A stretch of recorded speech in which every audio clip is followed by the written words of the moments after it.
My name is Loide Jorge, and I am a child of the diaspora.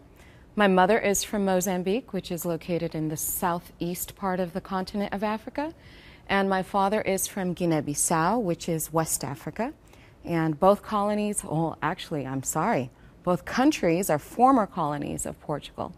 So the connection between my parents' countries is language and a common colonizer. I immigrated to the United States with my parents at the age of 3, so that means I've been here 35 plus years. So being a member of the African diaspora has always been a unique experience for me because I was always a part of a minority within a minority. So not only was I Black in America, but I was also African in America. And my parents happen to come from countries that don't have large groups of immigrants that migrate to the United States. So even within the African diaspora, I was a minority within a minority within a minority. And that created a space where I had to always find ways to connect with the people around me. So sometimes it was the Southern Africans, or it would be the Africans that spoke Portuguese. I was born in France, so my parents had a lot of French African friends and or French-speaking friends. So there was a connection to the French or the Francophone diaspora. And then there was the community that we grew up in, which was a Seventh-day Adventist community. And so if nothing else was connecting me to the people around me, it would be the religious or the spiritual connection. And so I think one of the things that being a child of the diaspora has really taught me is to connect with people no matter what they look like, no matter where they're from, or better yet, to find ways to connect with them. Like most immigrant parents, my folks had visions of me becoming a doctor. That's kind of the threshold or the be-all, end-all, be-all. And so that actually was the trajectory I was on through undergrad. Oddly enough, that was never a forte of mine. And it was something that I was always trying to squeeze into a box to do. And when I moved to the district, I was actually working as a medical technologist. And I started working at Washington Adventist Hospital. Then I went on to Greater Southeast Community Hospital across the river, and then I ended up at the Children's Hospital. And my job was to look through the scopes, microscopes to be exact, and study your blood. Or if you peed into a cup, I was the one that was running tests. And I realized, okay, this is great, this is meaningful, this is impactful, but this is not me. And on top of that, one thing that was always a strength of mine, as I said earlier, was connecting with folks. And I wanted to find a vocation where I could actually connect with people one-on-one, not their bodily fluids. And so I went back to what I always knew I wanted to do, which was law. But how I was going to actually practice law kind of evolved while I was in law school. Initially, I had visions of being an international attorney. I thought I was going to work in the UN, I was going to be flying around the world, I would be at exotic posts, and I actually didn't have any conceptual idea of how that vocation would manifest itself. I just knew I wanted to be on a plane dealing with the citizens of the world. And then when I started law school, I was in the evening program. I went to American University here in the district, and I was in the evening program but working in the day at the hospital.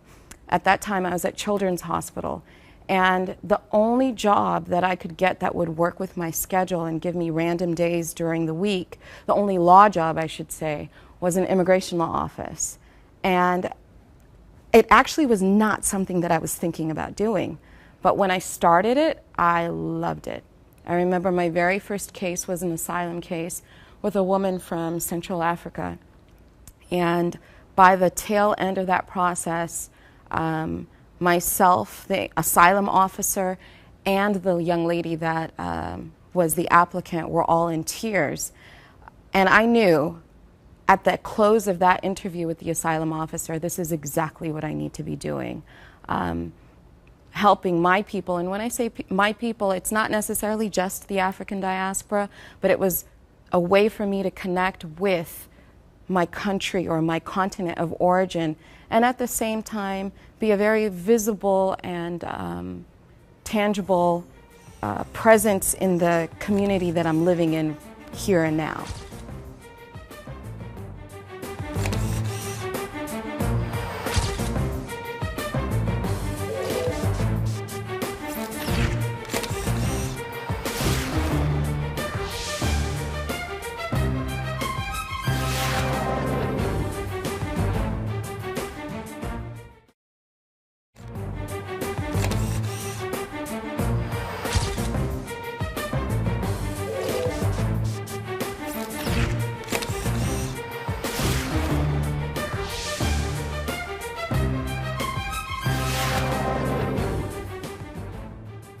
You're going to find a nice melting pot of people from all over the world with different experiences, different walks of life, different socio and economic backgrounds that end up with one desire, and that is to live in the United States legally.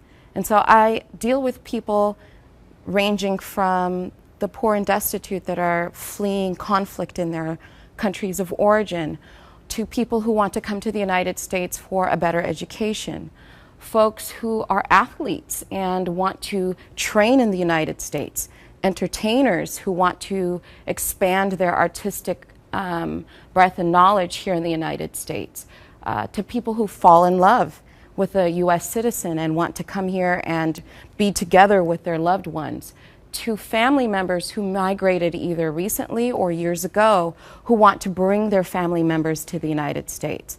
Then there are people that are diplomats who are done with their assignments and want to stay and want to explore how can I stay, or folks that come here for school and now they're done with school and they want to explore staying and working and living in the country that they've come to adopt as their own.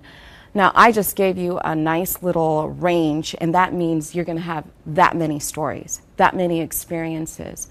But the one common denominator is everyone wants to come here. That in and of itself is a whole different discussion, but the idea is my day job allows me to actually help people realize whatever their dreams may be.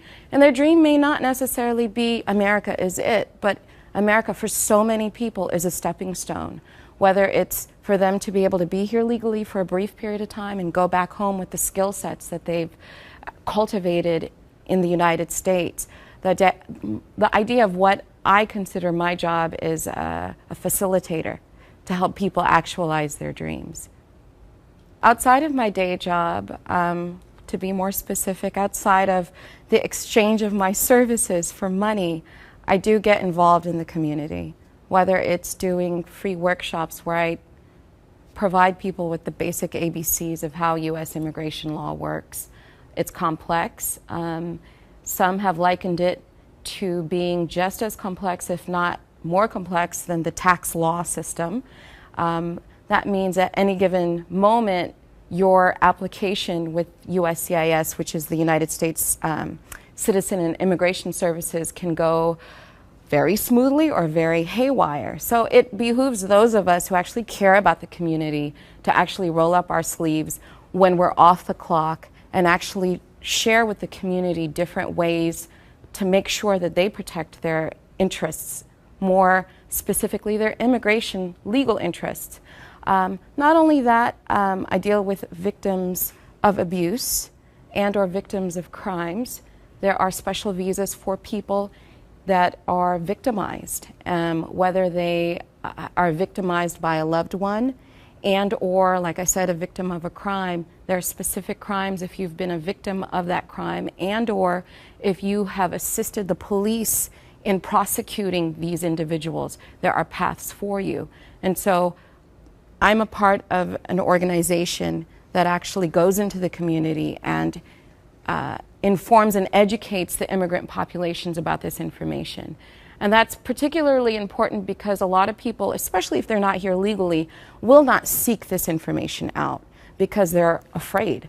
And if you're victimized, you're already afraid because you may not be here legally, but then on top of that, there's an abuser involved.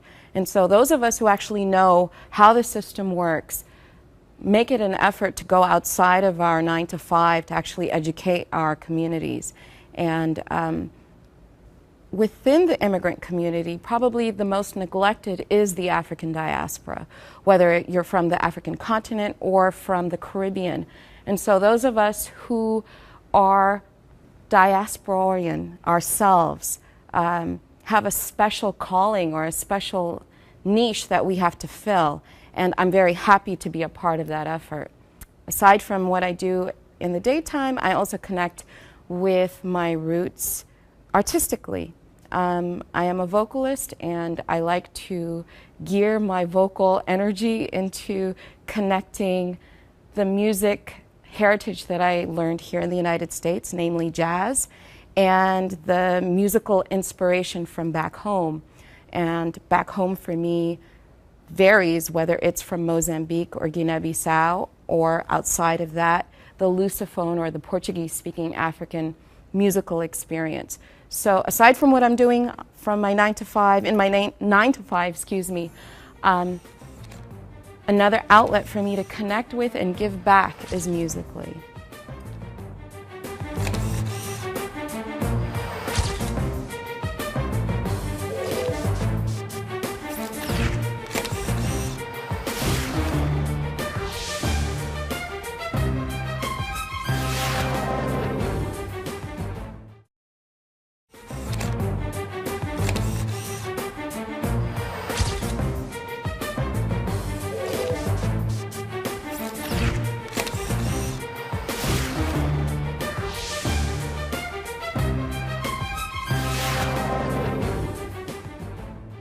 I, for as long as I could remember, have been singing. When my parents first immigrated to the United States with me, we ended up in a small university town in southwest Michigan.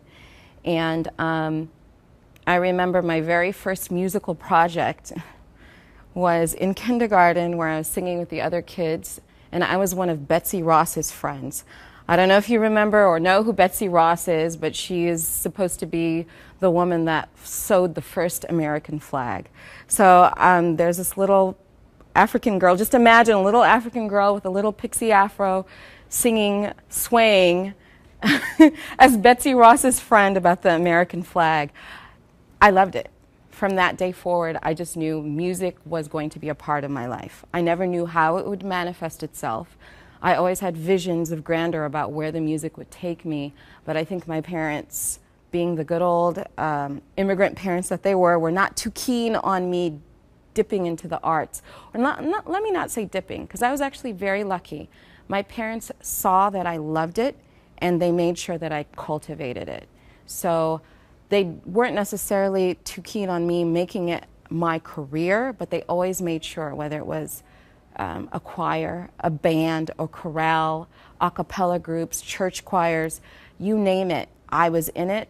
And not because they told me go and do it. It wasn't until after college, after I moved to DC, that I decided, all right, I've done everything my parents' way, because their idea was for me to either sing in the church or to sing classical European music. So when I got to DC, and there's an awesome jazz community here, that's when I said I got to do it my way. So I literally would just go to different hangs, sit in, first just listening to the bands, and then some of them were kind enough to let me sit in and sing. And then it spinned from there. I was a part of an Afro-Cuban band, and then I said, okay, I can do this on my own. So I started hiring bands for different gigs. And then I said, okay, this is great, but you know what? African American jazz is only a part of who I am. There's a whole other sound, a whole other musical palette that's inside of me that I think would be awesome to connect with the music that I came to love.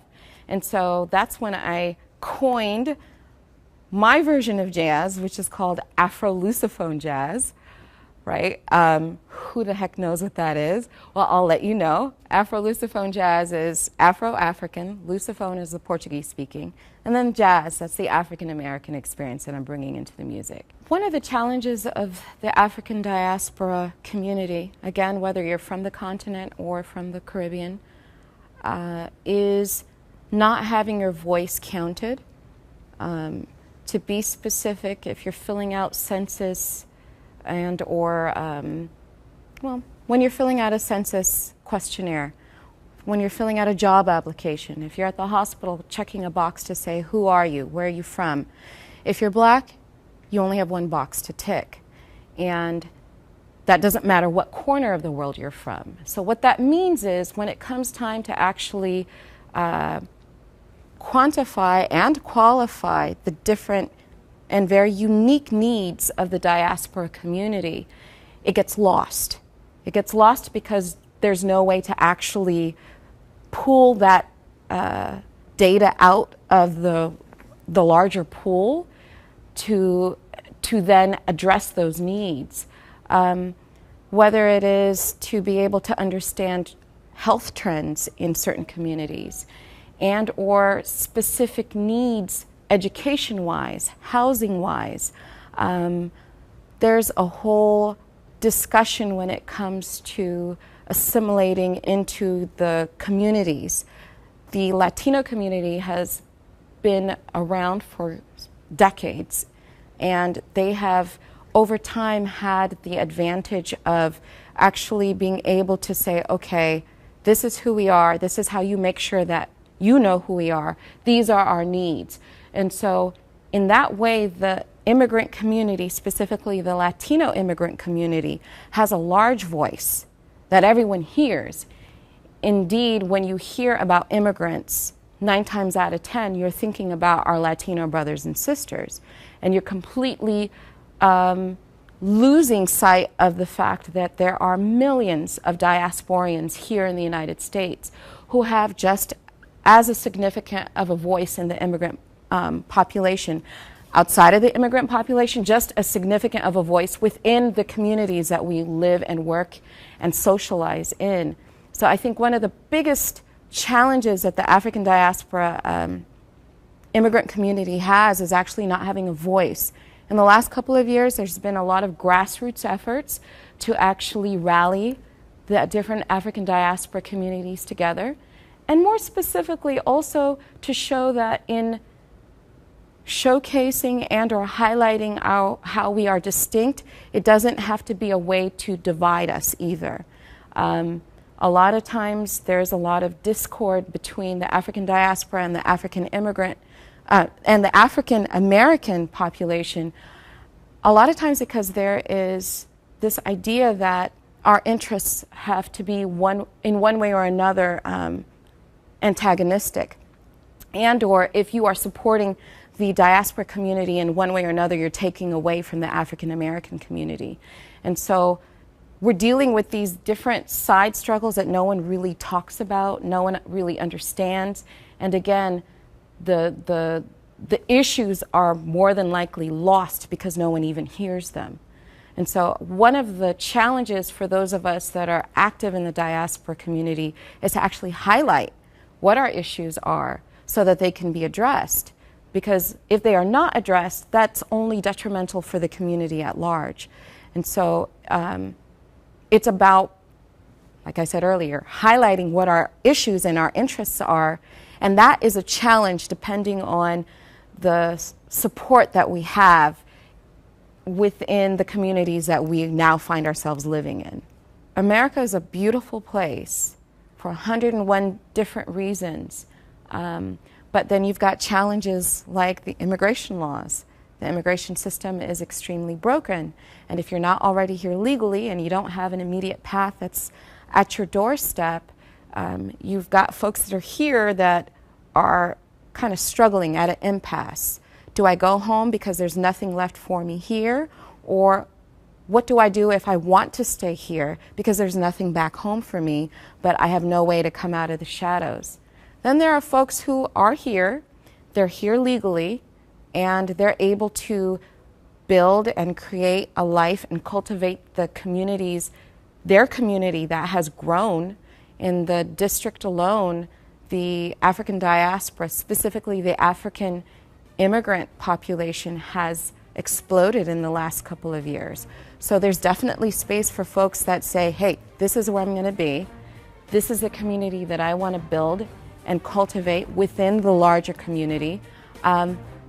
I guess what I'm saying is what's happening in the here and now is we've got a lot of choices of what the future will look like.